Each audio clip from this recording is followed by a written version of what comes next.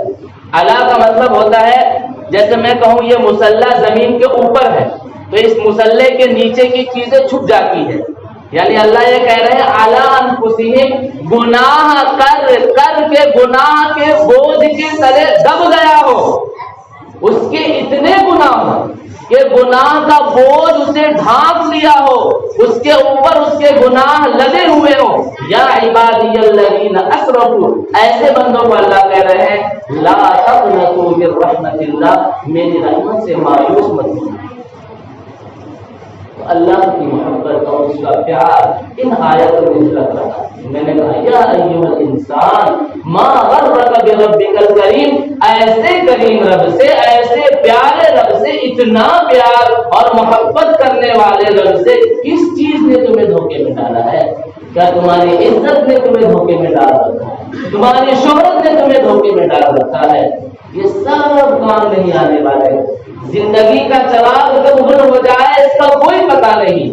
یہ معمولی چیزیں جن کا وقت متعین ہے، اور یہ چند دنوں کی چیزیں جس کے لیے جاہ، مال، جلال، ان تمام چیزوں کے لیے آپ اپنے رب سے بغاوت کر رہے ہو. ما غرک بربک الکریم الذی خلقک فسواک فعدلک، ارے وہ رب تو وہ ہے جس نے آپ کو، آپ کی تخلیق کی ہے، وہ خالق ہے، پھر بھی وہ ہمارے ساتھ پیار و محبت کا رویہ. الذی خلقک فسواک فعدلک، کبھی شیشے کے سامنے کھڑے ہو کر خود کو دیکھ لیا کرو، اس لیے نہیں کہ میں کتنا اچھا دکھ رہا ہوں، اس لیے کہ دیکھو تو صحیح اللہ نے میرا چہرہ کتنا خوبصورت بنایا ہے، یہ میری آنکھیں، یہ میرا کان، یہ میرا جسم اور یہ میرا پورا بدن اللہ رب العزت نے کس کاریگری سے بنایا ہے کہ میرے جیسا پوری دنیا میں کوئی نہیں، میں واحد ہوں. کسی کا چہرہ کسی سے ملتا ہے؟ ہمارے ہاتھ میں جو فنگر پرنٹ ہے پوری کائنات کے لوگوں کا الگ الگ ہے.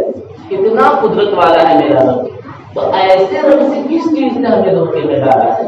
ارادہ کریں کہ ایسے رب کے ساتھ جڑیں، توبہ کریں، استغفار کریں، اپنے گناہوں کو نہ دیکھیں، اللہ کی رحمت کو دیکھیں. اللہ کی رحمت اتنی بڑی ہے کہ یہ ساتوں زمین، ساتوں آسمان ہم گناہوں سے بھر دیں اور اللہ اسے معاف کر دے تو اللہ کی رحمت میں اتنی بھی کمی نہیں ہوگی. اللہ کی رحمت اللہ کے غصے سے آگے نکل گئی ہے. اللہ تعالیٰ ہم سب کو اپنی سچی پکی محبت نصیب فرمائے، اپنی اطاعت کرنے والے اعمال کی توفیق عطا فرمائے. وما توفیقی الا باللہ. جو حضرات سنت نہیں پڑھے وہ سنت پڑھیں.